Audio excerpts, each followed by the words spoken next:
আওয়ামী লীগ সরকারের পতনের পর বাংলাদেশে হিন্দু সম্প্রদায়ের উপর হামলার মিথ্যা অজুহাতে বাংলাদেশ নিয়ে নেতিবাচক মন্তব্য করতে শুরু করে ভারতীয়রা। সেই সঙ্গে তারা বাংলাদেশে আলু, পেঁয়াজ সহ বিভিন্ন পণ্যের রপ্তানি বন্ধ করার ঘোষণা দিয়েছিল।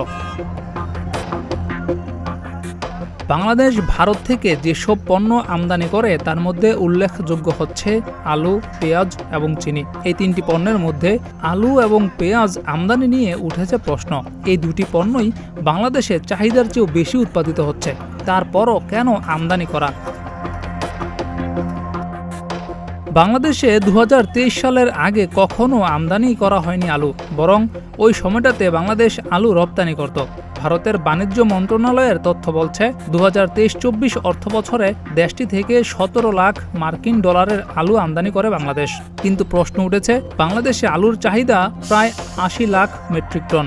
সেখানে 2023-24 অর্থবছরে আলু উৎপাদন হয়েছিল 1,06 লাখ মেট্রিক টন।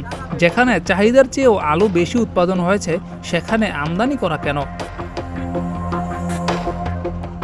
একই দৃশ্য দেখা যাচ্ছে পেঁয়াজের ক্ষেত্রেও।